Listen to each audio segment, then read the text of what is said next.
Settle in now. Let the day loosen its hold. Let your shoulders soften. Let your breathing become easy.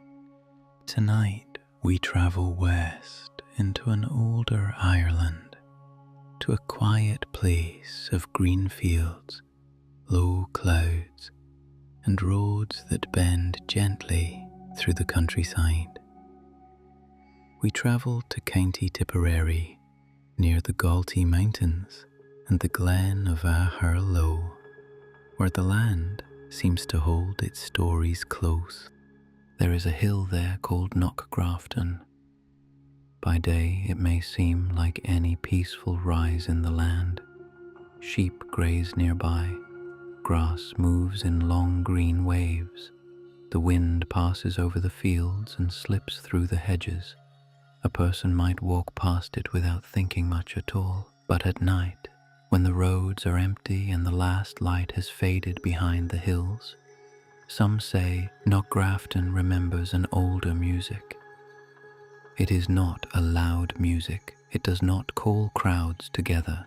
It is a small, strange tune moving somewhere under the earth, like water passing beneath stone, a tune that seems to come from nowhere and yet from everywhere at once. This is the story of that hill. It is the story of a poor man named Lusmore. It is the story of the fairy folk beneath Knockgrafton, and it is the story of how a small act of kindness offered at the right moment can change the course of a life. So imagine the Irish countryside at the edge of evening. The sky is fading from blue to violet. Low clouds rest over the hills. The air smells of grass, rain, and wood smoke. A narrow road winds through the valley, passing cottages with warm light in their windows, old trees along the ditches, and little streams moving quietly beside the stones. In the distance, the Galtee Mountains rise like great sleeping animals against the evening sky. By day, their slopes are deep green, but now in the blue light of dusk, they look almost silver. Mist gathers at their feet. Birds fly low across the fields. The last bees go home to the hedges. And over all the land, softly and slowly, the night begins to arrive. In this valley lived Lusmore. He was a small man, poor in money, but rich in gentleness. He had a bent back and a great hump between his shoulders. Because of this, people sometimes stared at him. Some laughed. Some were unkind in the careless way people can be when they forget that words leave marks. But Lusmore did not answer harshness with anger. He moved through life quietly. He worked with his hands, gathering rushes and straw, and weaving them into simple things people needed. Baskets, mats, plaited goods for the home. He carried them to market and sold them for a few coins. It was not much, but it was enough for bread, a little milk, and a place by the fire. Everyone knew one thing about Lusmore. He liked to wear a sprig of foxglove in his hat. In the old language, foxglove was sometimes called Lusmore, the great herb. So over time, people began to call him Lusmore. The name stayed with him, and in a quiet way, it suited him. Foxglove is a curious flower, tall and pale, purple and soft. It grows beside old roads and wild places, and in the old country talk, it was often linked with the hidden folk, the fairy folk. Lusmore did not claim to know much about fairies. He did not go searching for them. He did not boast of secret knowledge. He simply lived close to the land. And when a person lives close to the land, they learn to be careful with what they do not understand. They learn not to mock old stories. They learn not to cut a lone hawthorn. They learn that the world may be wider than it first appears. And Lusmore, more than many people, had learned to listen. He listened to birds. He listened to rain. He listened to the scrape of rushes through his fingers as he worked. Most of all, he listened to music. He loved a tune, a simple tune hummed by someone baking bread. A tune played badly on a fiddle at a fair. A tune sung by children as they ran down the road. He remembered them all. Sometimes, when he walked alone, he sang softly to himself, not for praise, not for attention, only because the music made the road feel shorter. One evening, Lusmore had gone to the town of Care to sell his small woven goods. It had been a long day. The market was crowded. The road was muddy in places. The air was damp, and his body was tired. Still, he had sold enough to make the journey worthwhile. By the time he began to walk home, the sun was already low. He carried his empty basket on his arm. A few coins rested safely in his pocket. The little foxglove sprig leaned from his hat. His feet ached. His back ached.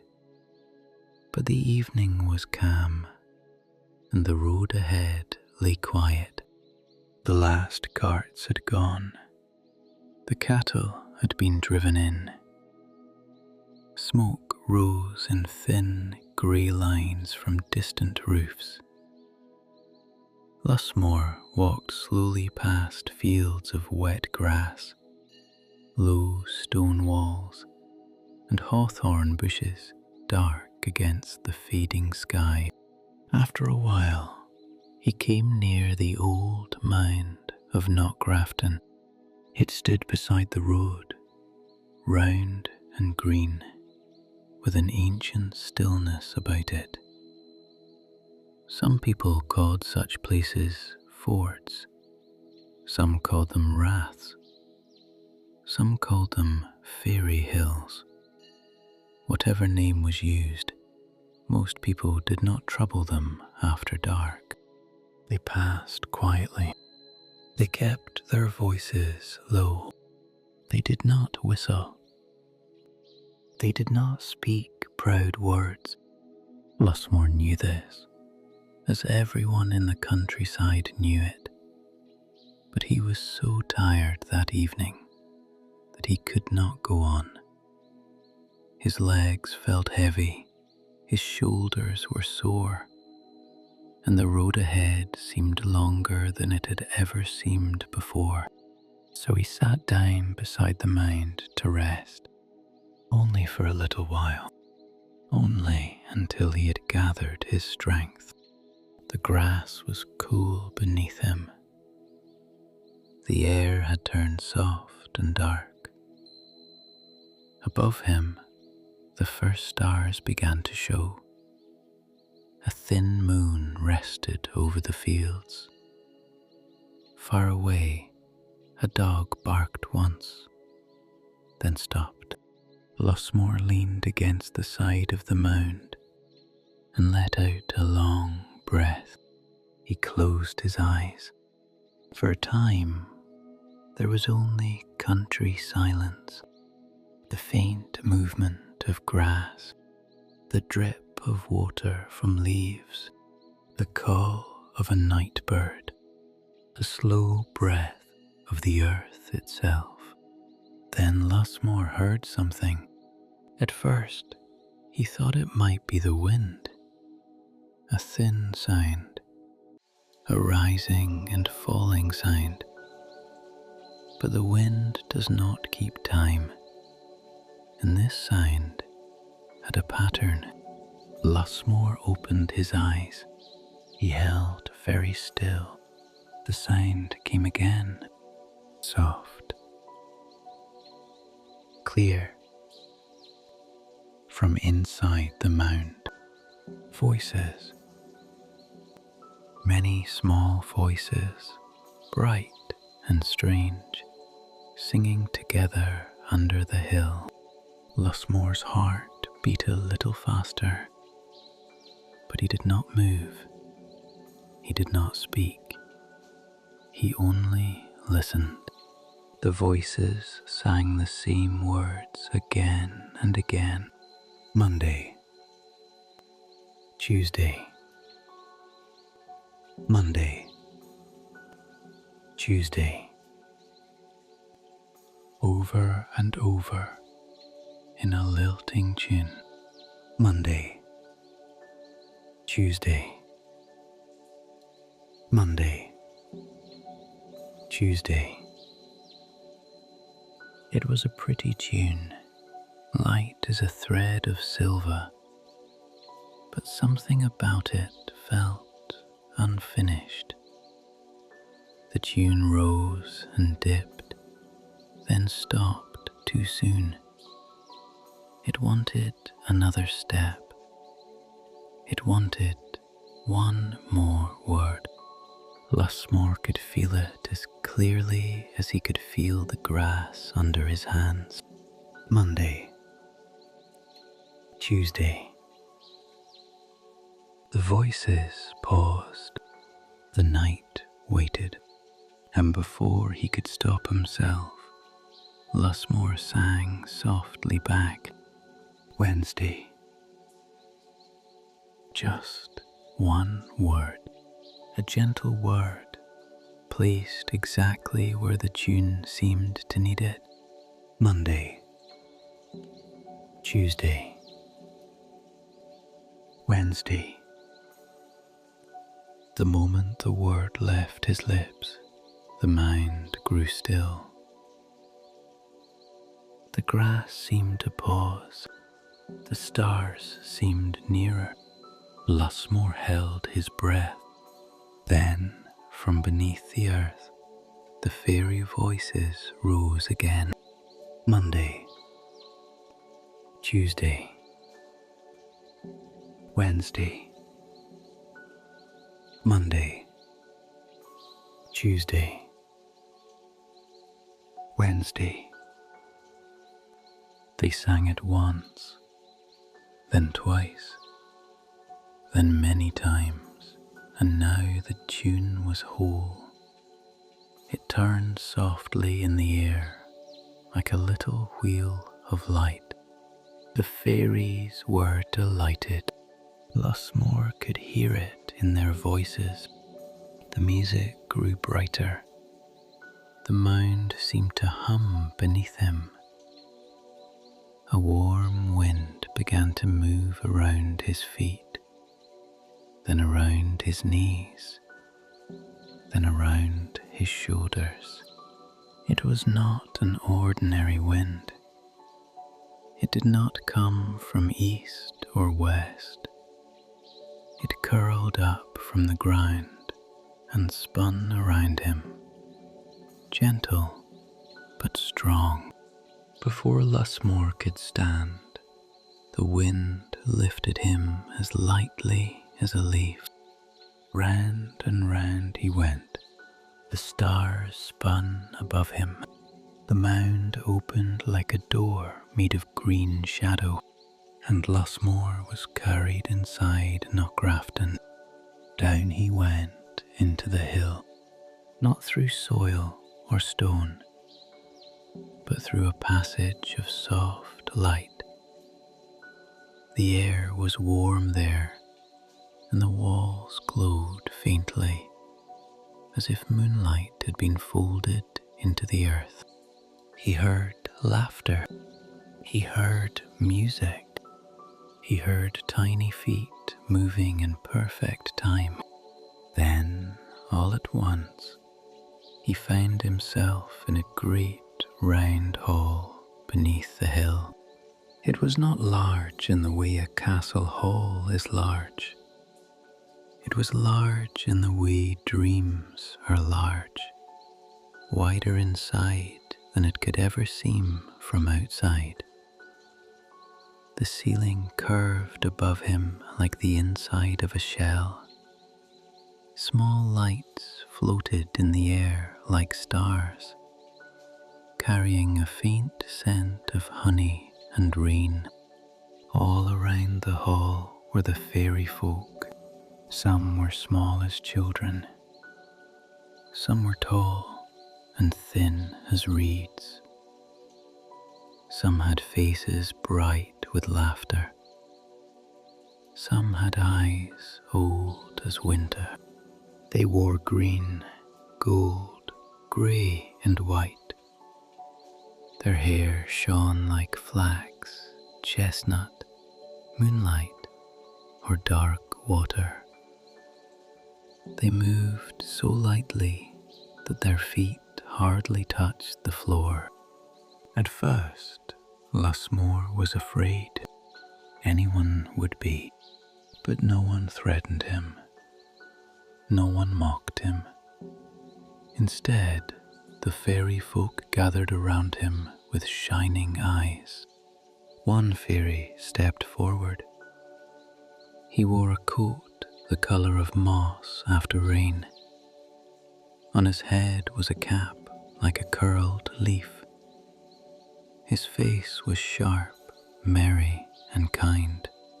"You heard what our tune needed," he said. Lusmore bowed his head.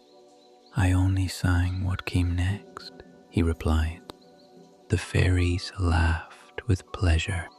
That answer pleased them even more, for the best gifts are often given without pride. The fairy in the moss-green coat lifted one hand, and at once the music began again. Monday, Tuesday, Wednesday. Now the tune moved smoothly. It went around the hall like a ribbon. Fairies took hands and danced, circling around Lusmore, light as sparks above a fire. A fairy woman came to him and held out her hand. "Dance, Lusmore," she said. "Oh," said Lusmore softly.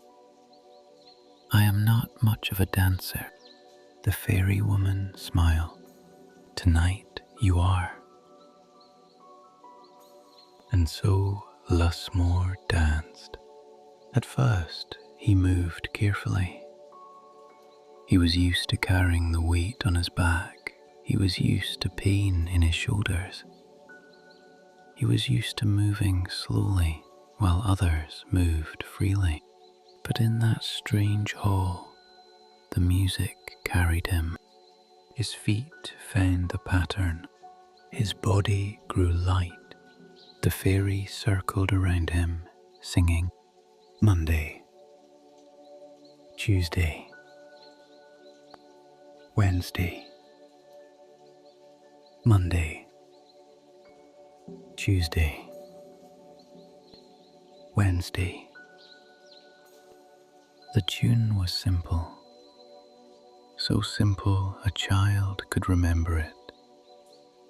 But in that place, under the hill, it seemed to hold the whole turning of the world. Day after day, moon after moon, step after step, the fairies danced, and Lusmore danced with them. He forgot the road. He forgot his aching feet. He forgot the people who had laughed at him.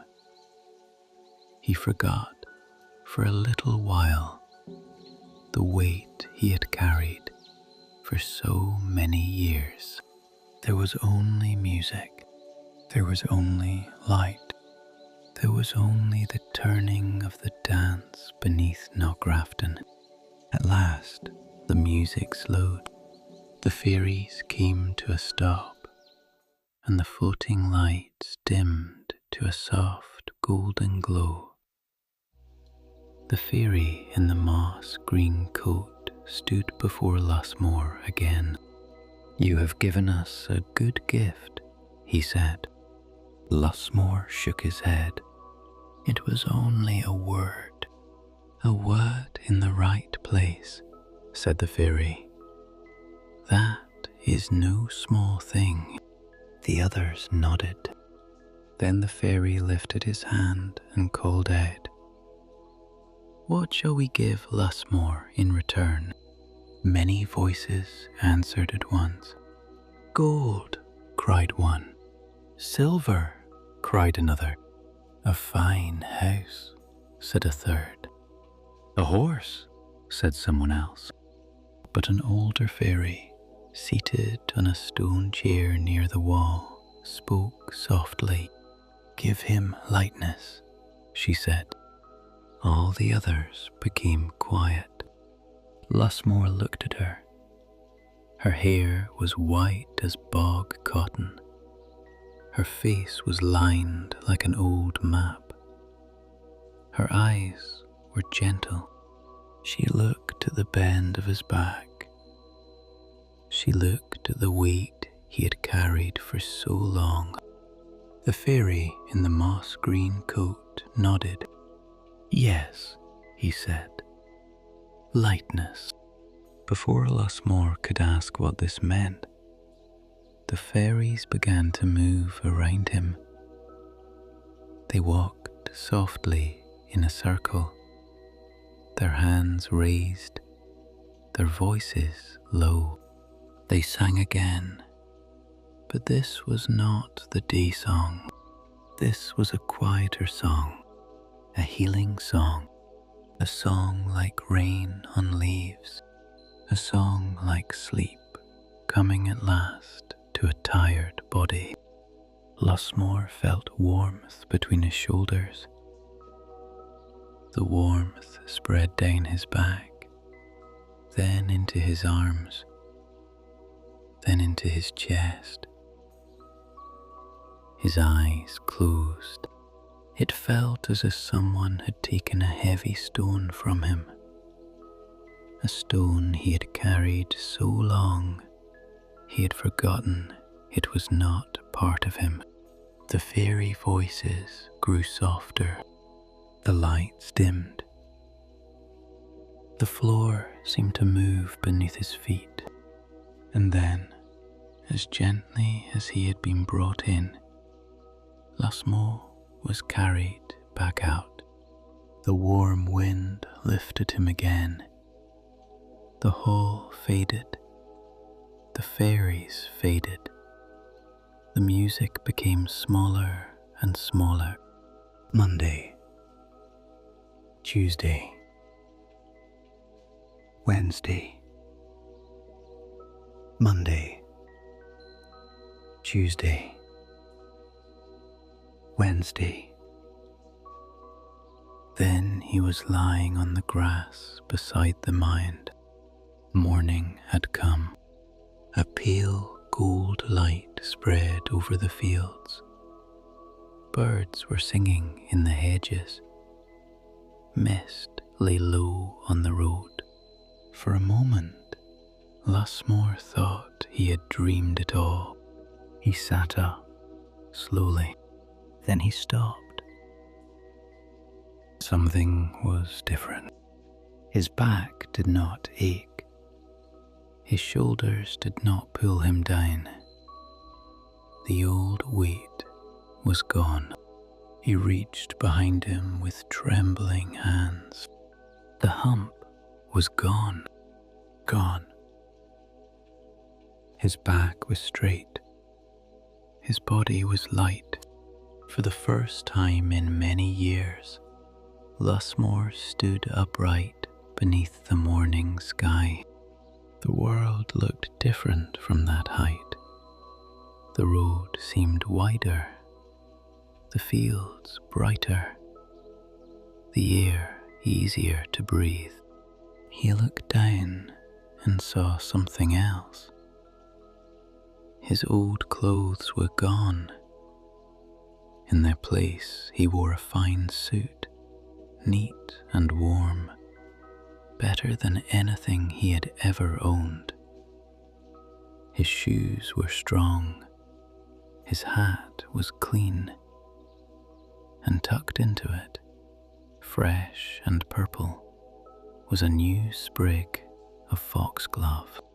Lusmore stood by the hill of Knockgrafton with tears in his eyes.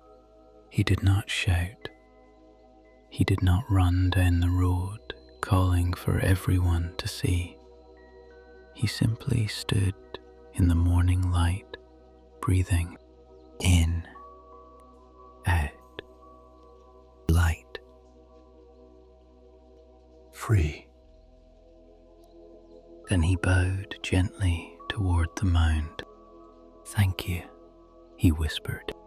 The grass moved in the breeze.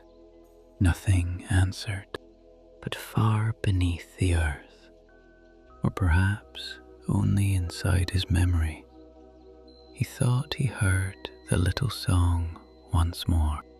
Monday, Tuesday, Wednesday. Lusmore walked home. People who passed him on the road did not know him at first. They looked once, then again. "Is that Lusmore?" someone whispered. "It cannot be," said another, but it was. It was Lusmore, walking straight and easy, with his basket on his arm and sunlight on his face. By the time he reached his village, the news had already begun to move ahead of him.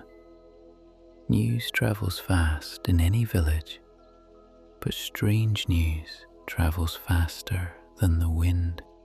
People came to their doors. Children ran beside him. Old women crossed themselves. Men left their work and stared. Lusmore greeted them all kindly. He told the truth as simply as he could.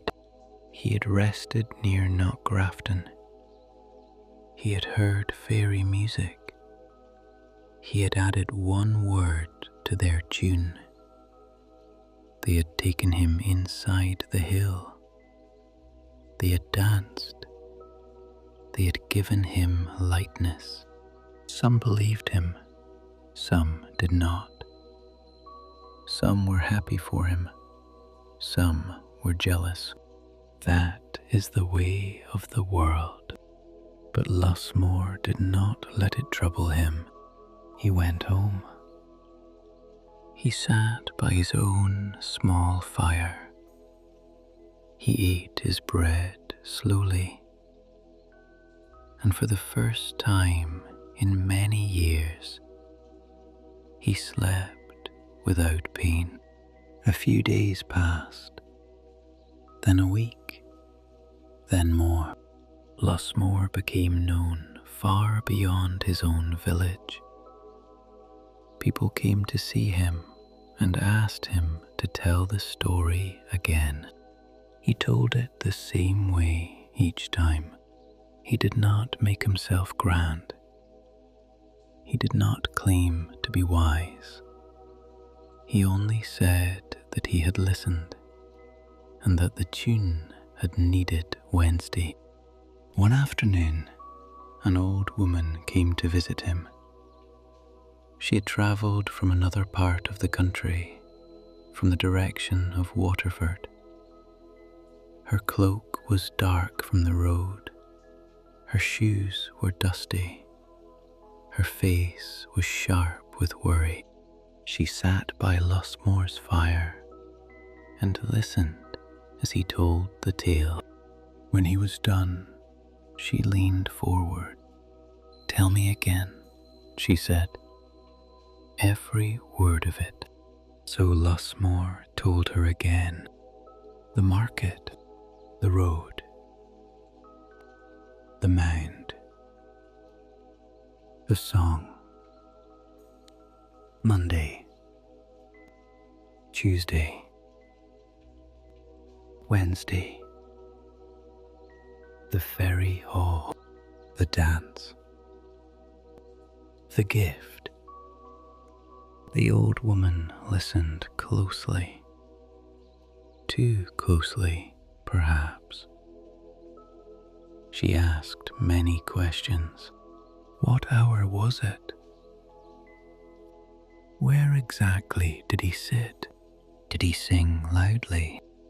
Did he wait before adding the word? What clothes did the fairies give him? Did they mention gold? Did they say anything about giving more? Lusmore answered as best he could. But as she asked and asked, he began to feel uneasy. There was hunger in her questions, not hunger for bread, hunger for gain. At last she stood. "I thank you," she said. "You have been very clear." Lusmore nodded. "Take care near the mound," he said gently. "The fairy folk are not to be rushed." The old woman pulled her cloak tight and went out into the evening. The old woman had come because she knew another man with a hump on his back. His name was Jack Madden. In some tellings he was a neighbour. In others, he was the son of a woman she knew. However the matter stood, Jack had heard of Lusmore's good fortune, and he wanted the same gift. But Jack was not like Lusmore. He was impatient. He did not love music for its own sake. He wanted the reward. He wanted the fine clothes. He wanted people to look at him with envy instead of pity. And most of all, he wanted it quickly. When the old woman returned and told him what she had learned, Jack became excited. "So that is all," he said. He heard the fairies sing Monday and Tuesday, and he added Wednesday. "That is what he said," the old woman replied. Jack laughed. "Then I can do better than that." "Better?" said the old woman. "Why stop at Wednesday?" said Jack. "If one day pleased them, more days will please them more." The old woman was not sure about this. Old stories have rules, though the rules are not always spoken. And one rule is this: what is given freely may be blessed, but what is grabbed at may turn heavy in the hand. Still, Jack had already made up his mind. The next market day, he set out for Knockgrafton. He timed his walk so that he would reach the mound at evening, just as Lusmore had done. But where Lusmore had been tired from honest work, Jack was eager. Where Lusmore had listened with wonder, Jack listened with a plan. Where Lusmore had sung because the tune asked for it, Jack waited for a chance to win a prize. The sun went down. The fields grew dim. The old mound of Knockgrafton stood quiet beside the road. Jack sat down near it and waited. At first, he heard only the wind, a bird in the hedge, and the low sound of cattle far away. He grew impatient. He tapped his foot. He looked around. "Come on then," he whispered. "Sing."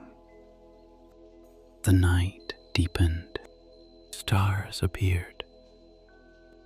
And at last, from inside the mound, the fairy voices began. Monday, Tuesday,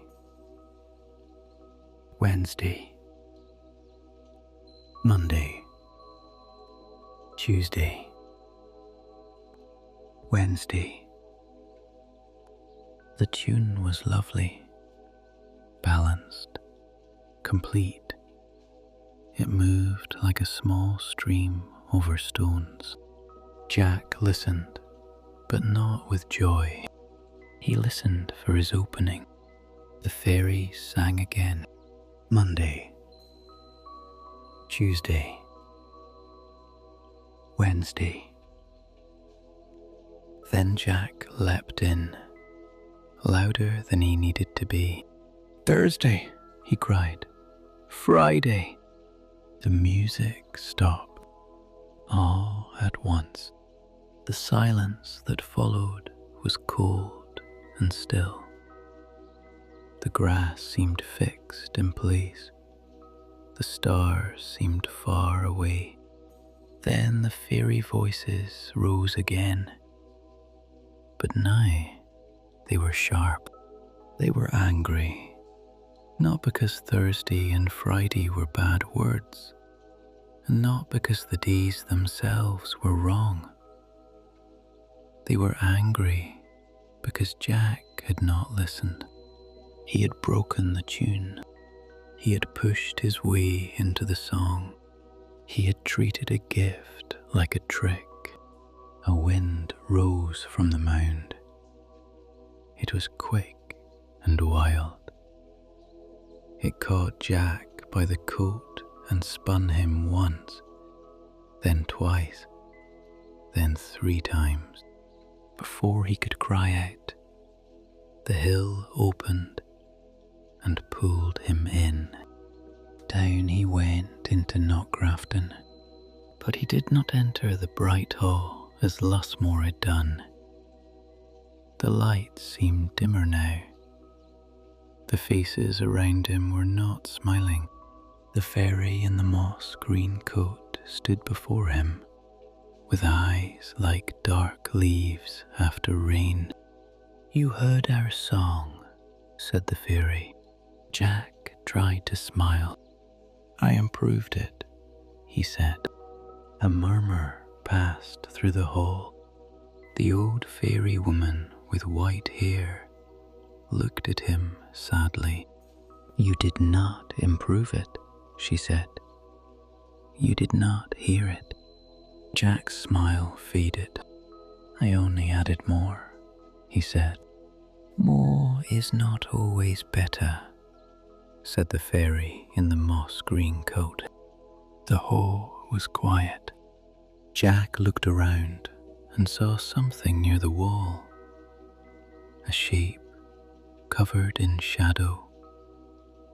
A shape like a burden. A shape like a weight that had been set aside. It was Lusmore's old hump, the one the fairies had taken from him. Jack grew afraid then. "I meant no harm," he said, but the fairy folk had already seen what was in his heart. Not hope, and not humble need, but greed and hurry. The fairies began to sing, but it was no healing song. It was a small, stern song, like a door closing. The wind rose again.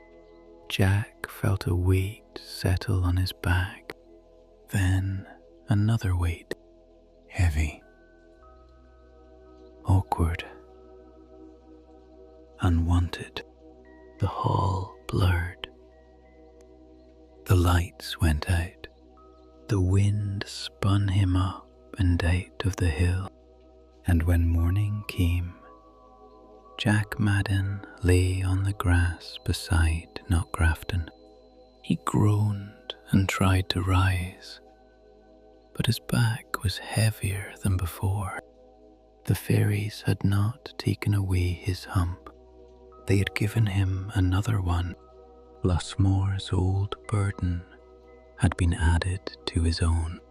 Poor Jack made his way home, bent lower than before. The road seemed long. The morning seemed cold.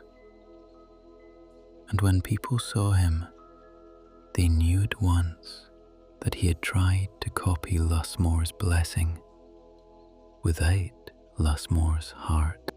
Some versions of the old tale end harshly for Jack. They say he never recovered from the shame and grief of what had happened. But tonight, we do not need to linger on that darkness.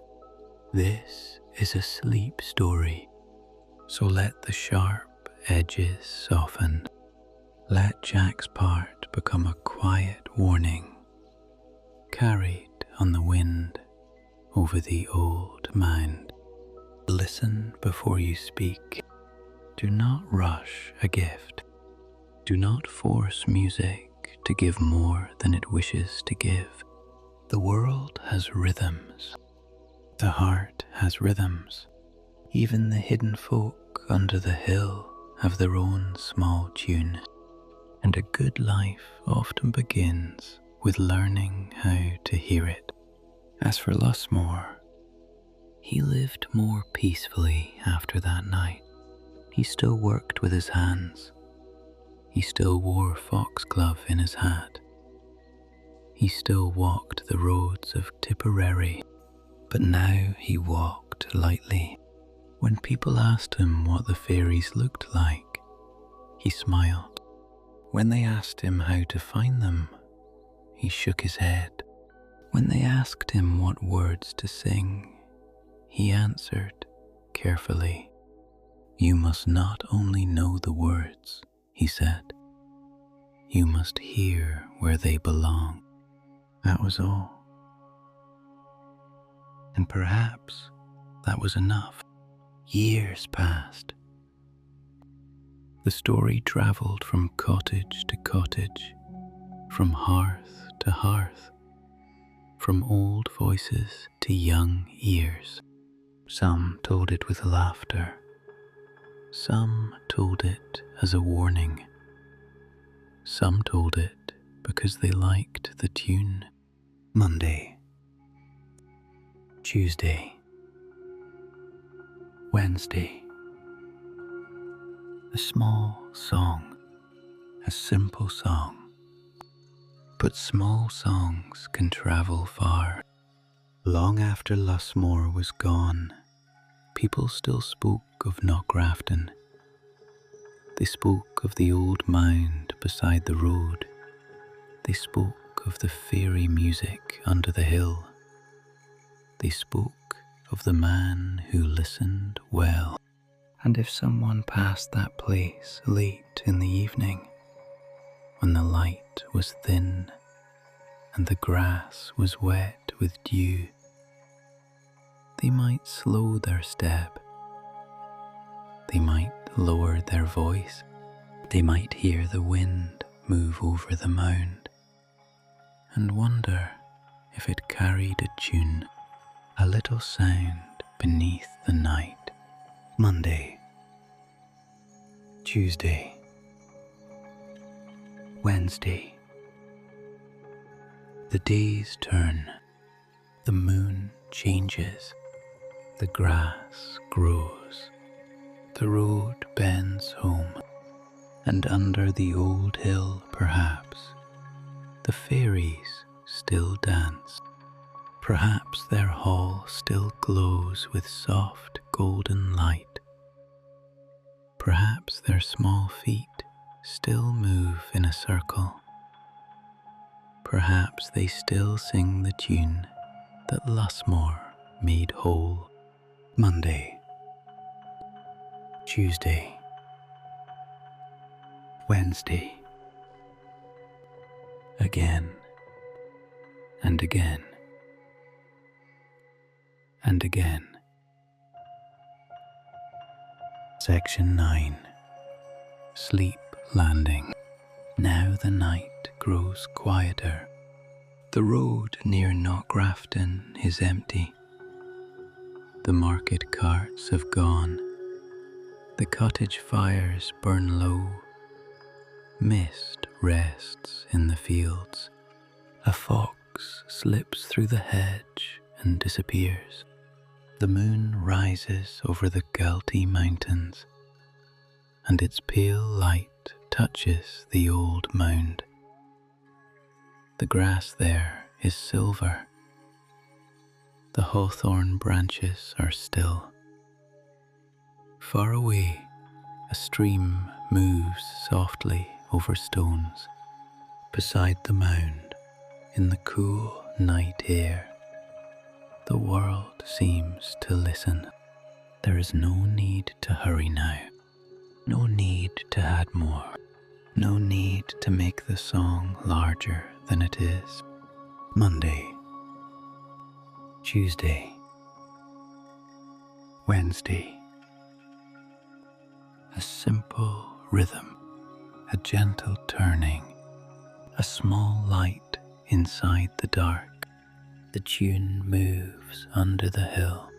The mist moves over the grass. The stars shine quietly above the fields, and the old road lies peaceful in the moonlight. If you listen softly, you may hear it.